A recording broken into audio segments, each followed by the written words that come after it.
What's going on, everybody? Welcome to week 17 of the NFL season. I can't believe we are saying that already. Happy holidays to everybody. Hope you guys spent time with the fam. Merry Christmas. Hope that menorah was lit. Absolutely. And we are getting ready for the new year. So, what better way to start the new year than with a little bit of extra cash in your pocket? That's what we're going to do right here. I'm the spitting statistician, Dane Martinez. We got Prop God in the building. We got Sam Chowdhury in the building as well. So that's how we're going to do it. We've got you in the building already as well. Chi-Town Kicks saying yo to the prop god. As always, if you want to put some of your comments in there, make sure you hit the like button. Make sure you subscribe so that every time we go live here on FTN, you could be a part of it. I'll also let you know you got to go to the prop shop, okay? Because you got to get the best of the numbers. Sometimes these books have big middles. Sometimes there's dramatically different juice. You got to go to the prop shop and get the best, because I know, Prop, last week you and I were both on Mike Evans, and depending on where you were on Mike Evans, it mattered. Yeah. Some of us were on 70-plus yards. He got 69. But if you go to some shops, they were hanging 67.5 at places. Other places had put it up into the low and mid 70s. So you always got to go to the prop shop. I'll also let you know, guys, we got 3 Saturday games here in the NFL. We've got Chargers Pats, we've got Broncos Bengals, which is a huge game for the AFC wild card, and we finish off tomorrow night with Rams and Cardinals, and we have got plays for all 3 games tomorrow. So let's get it going. Sam, we will start with you. Happy holidays, brother man, and you've got to play in the first game. You know, Hunter Henry has kind of been this tight end for a while, but he's almost like sharing tight end reps now with Austin Hooper in New England. Yeah, I think it's just in general. I mean, the story of the Patriots offense, really, aside from offensive line, I guess, has just been the lack of pass catchers. You know, we've seen Demario Douglas have some okay-ish games. Kendrick Bourne's popped off here and there, but we are seeing them sort of use the 2 tight end set more and more. And last week we saw Austin Hooper get to a season-high 68% snap share, which is pretty solid, playing almost 70% of snaps. Again, like you mentioned, with Hunter Henry being nearly an every down player. But in general, this is a really low line. Over his last 6 games, he has at least 35 yards on all 6. He's averaging almost 50 yards during that span, 48.8. Catching almost 4 passes, 3.7 receptions per game again over the last 6. And he's averaging 12.3 yards per target. So really, he only needs 2 catches, maybe even 1 to clear this. And again, like I said, he's closer to around 4 catches per game. Season high in snap share last week. I don't really expect that to change, especially against the Chargers. I do think it's going to be more of a game where they continue to lean on the 2 tight end set. So, yeah, in general, I mean, it's a guy that's playing nearly 70% of snaps. He's right up there as a top 2 target with Hunter Henry every week. So, again, I think he gets close to 4 catches. I mean, at minimum 3, but I think he really only needs 2 to clear this one. All right, fair enough. Listen, I am on a piece of the Patriots offense as well. I don't know if you heard also, Mayo's talking about they may bench Ramondre Stevenson. Remember, he's had some fumbling issues throughout the season. So make sure you go on over to our prop tools, because one of our biggest edges in this game is on the other running back, Antonio Gibson, potentially going over his number. The news on Ramondre Stevenson is something that you have to watch. Although I will say this, there was a time back in October where Stevenson had fumbling issues, and Mayo was like, yeah, maybe Gibson was going to start, and it became a smash game for Ramondre Stevenson. So we shall see. Yep. One person who I do think can go over their rushing number, though, not Stevenson, not Gibson. Give me Drake May to go over his rushing yard number at 26.5 rushing yards against the Chargers. Listen, he's had 25 or more rushing yards in 7 of his last 8 games. He's had 4 or more attempts in 6 of his last 8 games. Drake May is kind of sneaky in terms of his rushing yards. You don't think about him in the kind of dual threat quarterbacks of it all, but he's 8th in the league among quarterbacks in rushing yards with 389. And over at StatsHub, from FTN, you could see that Drake May actually leads the NFL in yards per carry, better than any running back in the NFL. He gets over 8 yards per carry. So to get this number, he really only needs 3 or 4. And like I said, he's had 4 or more attempts in 6 of his last 8 games. The Chargers they allow about 20, 25 yards a game to quarterbacks as well. But you have to go a little bit deeper, right? Because there are some quarterbacks that just aren't going to run regardless of the offense. But most of the kind of dual threats that they have faced, and even some that you wouldn't talk about as like running quarterbacks, have gotten to this number against the Chargers. I mean, in the last 2 games, Bo Nix and Baker Mayfield got to this number. Heck, Joe Burrow ran for 28 yards against them. Will Levis ran for 41 yards against them. Bo Nix, in the first time he played, ran for 61 yards against this Chargers defense. Kyler Murray ran for 64 yards against this Charger defense. So I think that the Chargers do give up rushing yards to quarterbacks. Drake May has done that. We over at FTN in our projections, we project him to go for 35 yards. That would represent a 7% edge. And Drake May has been scrambling. I think he will continue to do so in this one against the Chargers because, quite frankly, to Sam's point, it's been kind of a fantasy herd out there. We don't know who the leading receiver is going to be. And now questions in the backfield as well. I think Drake May will get it done. Let's go over to you, Prop. I know you have something in the middle game on Saturday. I mean, Ja'Marr Chase is literally closing in on what would be the wide receiver triple crown, leading in receptions, in receiving yards, and in touchdowns. Got a tough matchup against Denver, maybe Surtain on him, but that is not going to stop you, Prop, from the wide out one in fantasy football so far this year. No, not a chance. None will stop me from betting on Ja'Marr Chase. I don't care who he's lined up against. I took the longest reception angle. Just because he doesn't even have to have a crazy, great game statistically to cover this. But the hit rate is better this season for his longest reception than it is for his receiving yards. So he's over the 25.5 in 11 out of 15 games this season, averaging a longest catch of 36.1 yards. He's went over in 6 straight games, catches of 70, 32, 49, 40, 29, and 32 yards. And then looking at this Charger secondary using the FTN Stats Hub, I'm looking at pretty much the explosive passes allowed, which is what we look, the difference from what we look at from the explosive runs. So I'm looking at air yards, passes of 20 or more air yards that have been completed. The Broncos have allowed the 11th most at 21 this season, 13.3% deep throw rate allowed. So, they have been had, and then I'm looking at some of the receivers that they've seen and the longest reception that they had, and I just love the spot. Ladd McConkey went for 27. Joshua Palmer in the same game had a 24-yard catch. Jerry Jeudy, 70-yard catch. Elijah Moore, 44-yard catch in the same game. Jacoby Myers, 25-yard catch. Trey Tucker, 28-yard catch. Drake London, 26-yard catch. I think you guys get the drift now. So I think they can be had with the big plays. And the Bengals have, the playoffs on the line. I can't afford another loss.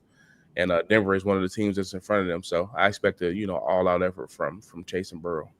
Yeah, I mean, this is a huge game in the AFC because if Cincy were to win this, right, then they'd be 1 game back with 1 game left to go. And I believe Denver finishes up against Kansas City. I know Kansas City has locked some stuff up, but that's still never an easy matchup. And then, there is a path still for Cincinnati. And I got to tell you, with the way Joe Burrow and Ja'Marr Chase have been playing, nobody wants the Cincinnati Bengals to find their way into the AFC playoffs. I think this is going to be a good game that will certainly test the secondary of the Denver Broncos. All right, let's go on over back to you, Sam. Also on Saturday night, we wrap up with an NFC West matchup with the Cardinals and the Rams. I think there's going to be points scored in this game. I mean, Matthew Stafford hasn't thrown for 200 yards in the last 2 games. I think he's going to have a bounce back effort against the Arizona Cardinals. And then you think that, I guess, a bounce back effort, really, because Marvin Harrison Jr. came into this season as kind of the top rookie wide receiver. But guys like Neighbors, guys like Ladd McConkey, guys like Brian Thomas Jr. have almost surpassed him. But you think Marv can make a statement tomorrow night, Sam? Statement, bounce back, possibly. Enough to bet, right? Yeah, I mean, this is a super low number. I'm actually surprised that we are getting this at a playable line. I mean, this has normally been massively juiced, and I'm not really sure why we get this discount. So coming out of the bye, if you guys remember, Jonathan Gannon pretty much coming out publicly and saying that they need to get Marvin Harrison Jr. more involved. He got questions about why, their first-round pick isn't really a big part of the offense. We've seen it pretty much go all through Trey McBride. But ever since that, pregame interview, Marvin Harrison has seen 8 or more targets and catching at least 4 of them in 3 out of the last 4 games. So he's been pretty consistent. And I mean, he had 3 or 2 receptions and he missed his mark. But again, like I said, he's consistently getting 8+ targets. And that's since Gannon wanted to get him involved. So I think he does have that floor for at least to see a lot of targets. And this is one of the best matchups he can get. They're gonna face the Rams, who are 23rd in DVOA against the pass, 17th against wide receiver ones, and they allow the 3rd most targets per game to opposing wide receiver ones. That's about 9.1. So again, like I said, Marvin Harrison's already seeing over 8 targets per game, and this matchup specifically funnels even more looks towards them. And they're pretty big dogs in a divisional matchup, so I think he is going to get the looks. Again, maybe he has a big game, but you really don't need that for a prop this low. Like I said, he cleared this last week at less than 40 yards. I mean, it's not a great game, but pretty easily gets the 4 catches there. And we also saw McBride see his worst usage of the season. McBride only caught 3 passes on 4 targets, finishing with an 11.4% target share. Marvin Harrison, on the other hand, like I said, he only caught 4 balls, but still, he led Arizona with a 22.9% target share, again, seeing 8 targets in that game as well. And then on top of that, we have the DVOA adjusted fantasy points against tool. Wide receiver ones, on average, see a plus 12% boost in production against LA, and that's good for 7th highest in the league. So everything points, I mean, it points towards Marvin Harrison really having a big eruption spot here.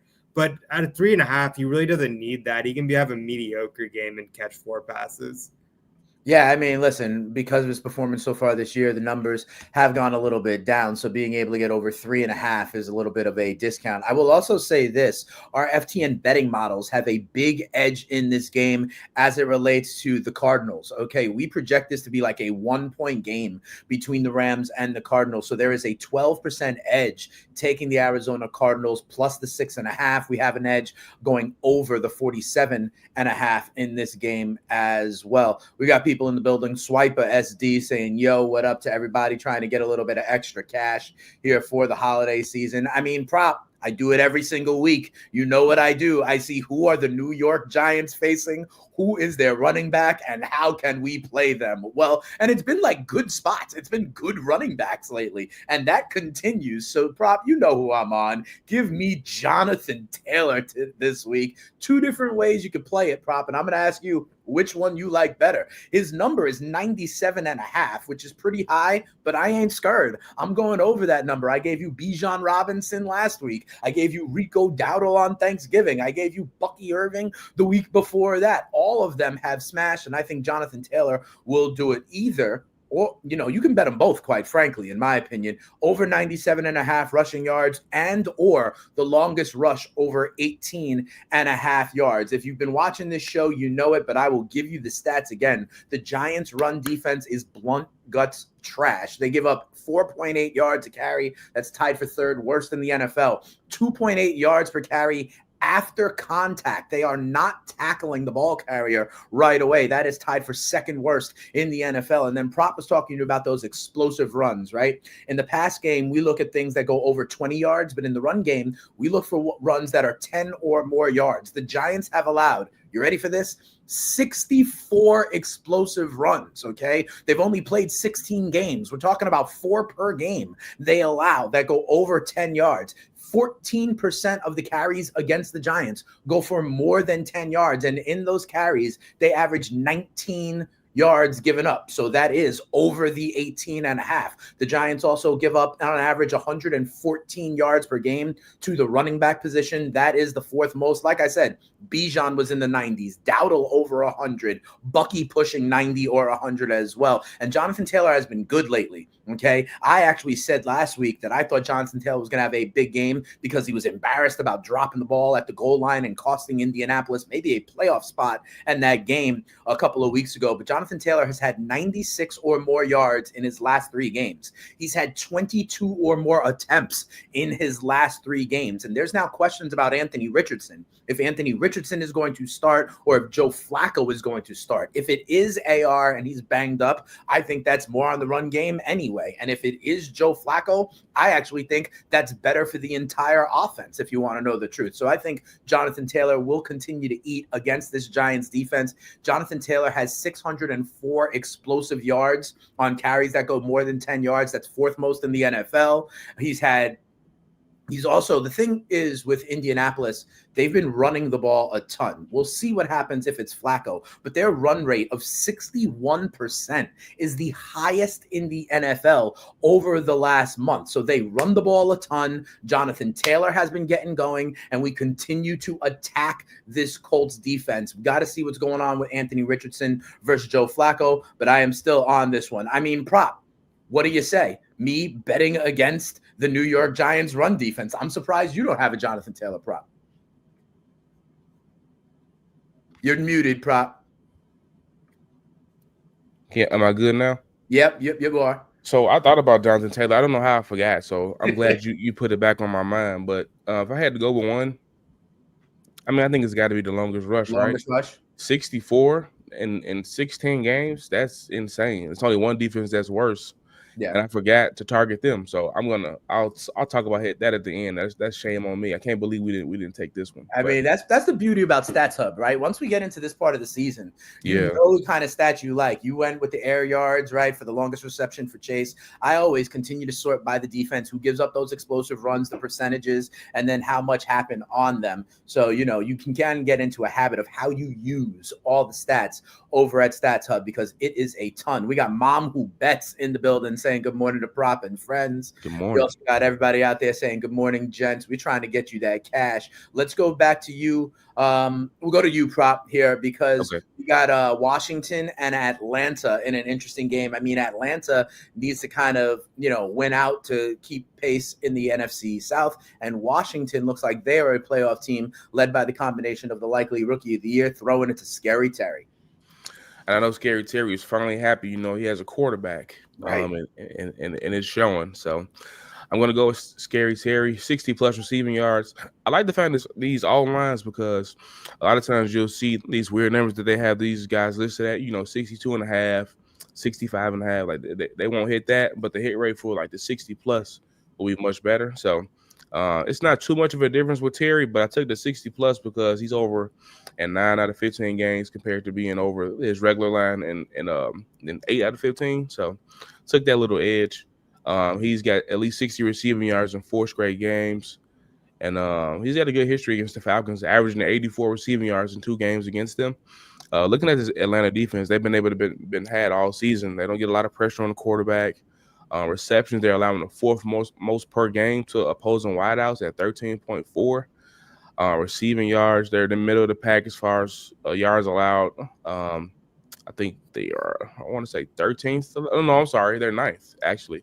I'm using our defense versus position tool. So they're giving up the 9th most receiving yards to opposing wideouts. And, I mean, of course, Terry is wide receiver 1. He's dominating targets here in Washington. So I played the combo just because of how important the game is. I think, Washington still does need to win. I don't know if they actually clinched the playoffs or not yet, but 4.5 receptions was a bit too low. He's over that in 10 out of 15 games, averaging 5 catches a game, over in 5 out of the last 6. And, I mean, the Falcons are pretty much checking all the boxes. We had a game where Justin Jefferson and Jordan Addison both had over 120 receiving yards each in the same game against this Falcons secondary. So I expect Jaden Terry to keep rolling. I wouldn't be surprised if he scored a touchdown too. Yeah, I think that's a good spot here. Teams have been putting it up against that Atlanta Falcons pass defense. And the other part you mentioned there, Prop, is that they get no kind of pressure on the quarterback, so if you give Jaden, because, Terry has a big ADOT, an average depth of target, right? So he throws the ball downfield. So it's better there also when there's not as much pressure on the quarterback for those routes to develop. So I like that one real good, Prop, especially shaving off a couple of yards, giving a little bit of juice up at -130, but going over the 60 receiving yards for Scary Terry. I mean, We'll go to you, Sam. And, me and Prof have been talking a lot about attacking these run defenses that give up kind of big plays in the run game. I know you have been attacking the Jacksonville Jaguars pass defense the entire season. Every week you talk about the Jags pass DVOA really kind of in the bottom of the league, and you're finding a way to do it again for Tennessee.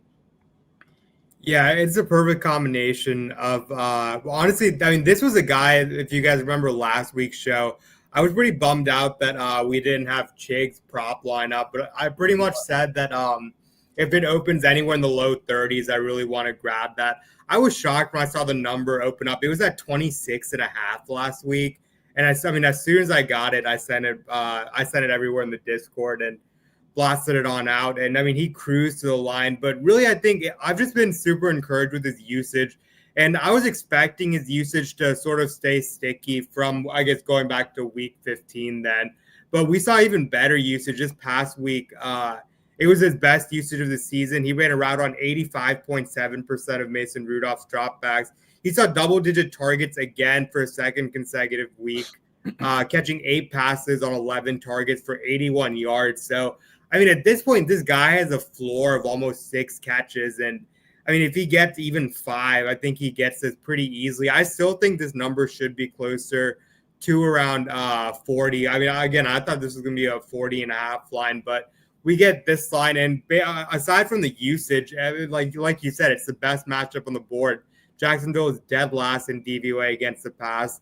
They allow the 8th most receiving yards per game to tight end, and they're dead last in DVOA against the tight end position as a whole. So everything just sets up well for Chig. Even if you go back to 2 weeks ago when Will Levis was benched, we saw Mason Rudolph. The one thing I wanted to bet on Chig was, as soon as Mason Rudolph came in, he sort of locked in onto Chig. So I thought that was somewhat sticky just from seeing the second half of the game. And then we saw him get the full start last week. Again, another 11 targets after seeing 10 targets the week before. So, I mean, double-digit targets is a lot. He might not see double-digit targets, but I think, honestly, probably 8 is probably the floor in this spot. And again, it's a game where I do expect Tennessee to pass the ball. It definitely seems like they're a lot more comfortable letting Mason Rudolph drop back than they were with Levis. So it's a 1.5 point spread. So I think it will be pretty competitive. This kind of feels like a gross, sneaky shootout just because both defenses are pretty bad. So, and I think Chig is just going to get a lot of volume again. All right, we'll see about that one. I mean, last time these two teams played, it wasn't a shootout. It was like 10-6, I think, right? But I'm with you. Sometimes when bad teams get together, we wind up getting the shootout. So we shall see. We got our boy MLB Dream, who's riding with you, Sam, and Chig. Absolutely. We got Joseph Cooper in the building saying, Prop, what's the deal going on? We got people out there trying to get that cash for week 17. I'm going, listen. I told you about defenses to attack in the run game. I think another one prop to attack is the Dallas Cowboys, and they've got Saquon Barkley. I know you said, Prop, you were going to bet Saquon pretty much every week for the rest of the season. His number for his rushing yards is like 110. 111, 112, which is, maybe going a little bit too far, too rich even for my blood there. So I'm going to find the other way, and that is Saquon's longest rush of 19.5 yards or more against the Dallas Cowboys. You can get it at minus 110 at MGM. Will he have a 20-yard rush? I think so. Remember also, Jalen Hurts is not in this game. Okay, this is going to be Kenny Pickett. I think that means more reliance on the run game and Saquon Barkley. I think they're going to try to hop in, hop out, not have Kenny Pickett put the ball in harm's way as much. And you could run against Dallas, okay? Dallas has allowed 2,039 yards on the ground so far this season. That is the 5th most. They allow 4.8 yards to carry, the same number as the New York Giants. They are tied with the Giants, and we attack that Giants defense all the time. They allow 2.5 yards before contact.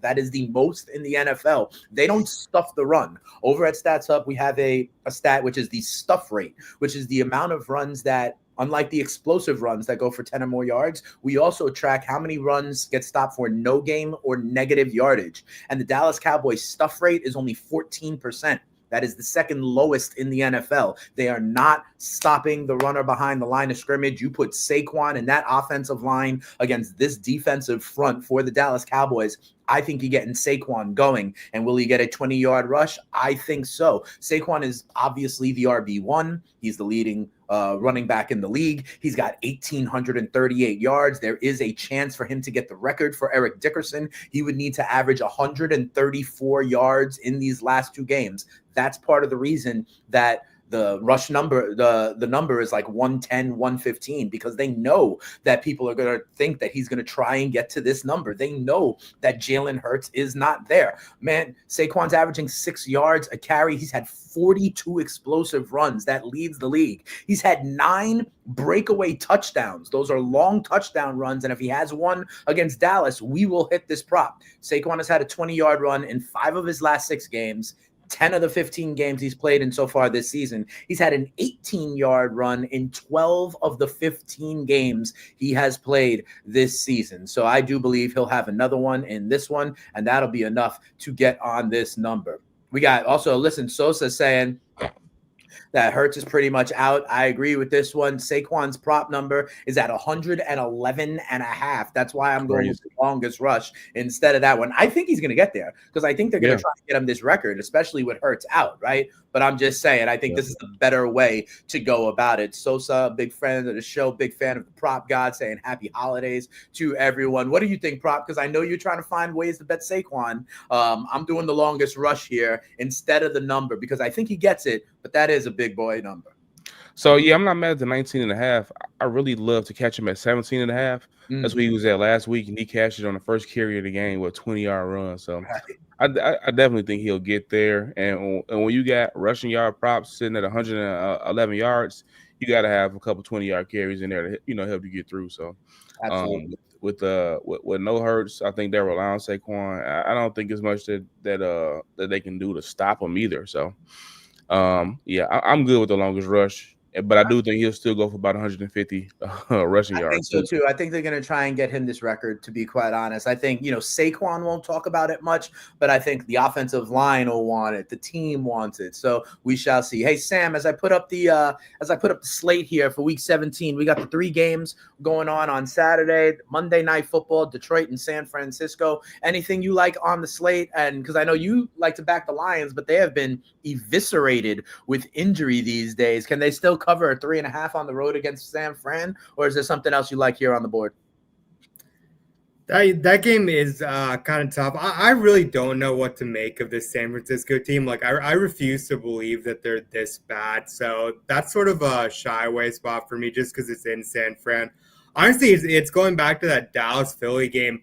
I do think it looks like Hurts going to miss, but I mean, if you're really that confident that Hurts is going to miss, I don't think this number stays at 7. Like, as soon as we get a word that Jalen Hurts is officially out, like, Kenny Pickett is not going to get 7 points against any team in the league. So if you're that confident, you should probably jump on Dallas. I mean, I think Cooper Rush, from what I've seen, is a better quarterback than Kenny Pickett.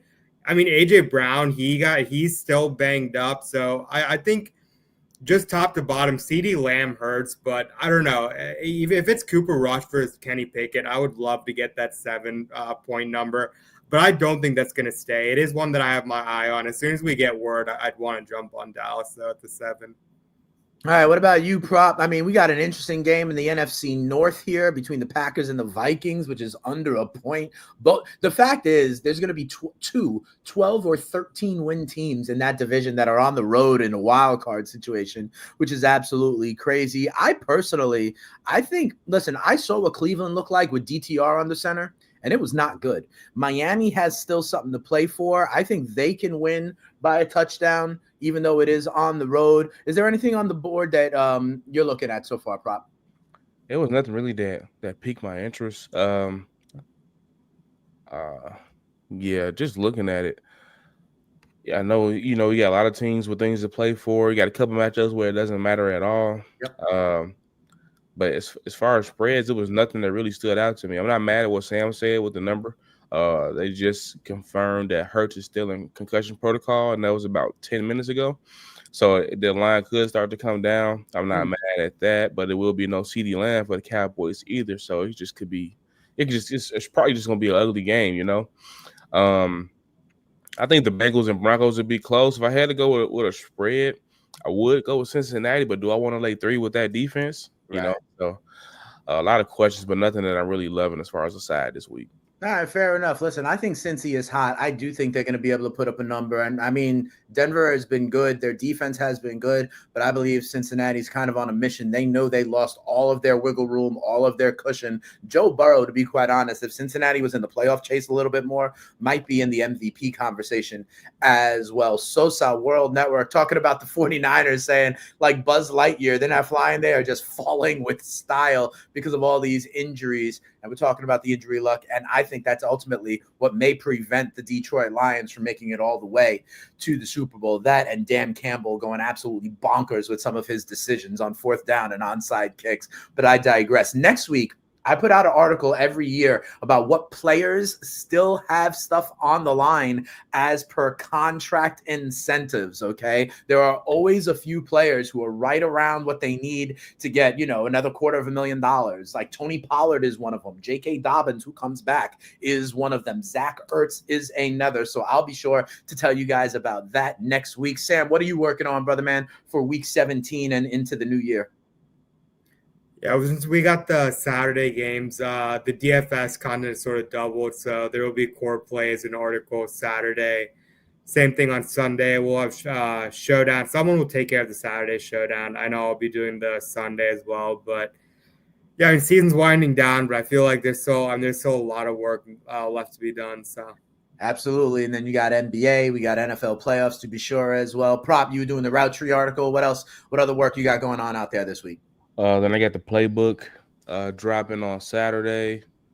Same game parlay article for Sunday Night Football. So yeah, I got 3 pieces coming out. Yeah, that's pretty much it. Yep. All right, fair enough. And listen, it is. I want to mention one more thing because I know we didn't get it in for the show, but Bucky Irvin longest rush. I'm laddering that. Rachaad White fumbled to lose the Buccaneers that game. Todd Bowles was not happy about that, even in the media this week. So I expect his touches to go down. And our Bucky already is, he's taking over that backfield. Looking at the Panthers, 69 explosive runs allowed this season. 69. 1,116 yards coming by way of only explosive runs against the Panthers defense. The last time Bucky Irvin seen the Panthers, he had a 44-yard run. And how many yards? It was. I want to get them the exact number real quick. Bucky Irvin against the Carolina Panthers had 152 yards, a touchdown, and a longest rush of 43 yards. It's been insane. Against the Carolina Panthers. Sam, you don't even know everything you're doing. Our boy MLB Dream says, don't forget, you got the SGP from on Saturday for free out there as well. And that Props got a free SGP for the Sunday slate. So we'll be sure to keep that one locked. And as always, you can catch me with our guy Mike Randall on Sirius on the Fantasy Channel from 1 to 3 p.m. Eastern Time. We're going to be doing it today and every day because fantasy championships are on the line. So feel free to hit us up if you have any questions. You could always find us on the X Machine, Sam, Prop, and myself. But this is another edition of the NFL Betting Show. We'll be back next week for Week 18, wrapping up the regular season. Some teams will still have stuff on the line. Some teams will not. I'll tell you about the players who have contract incentives on the line. But as for now, go on over, hit submit, hit like, hit subscribe so you can keep on getting all the best content for FTN. For my guys, Sam and Prop, I'm the Spitting Statistician, Dane Martinez. We're out of here. May the winners be yours. Happy holidays, everybody. Peace. Peace.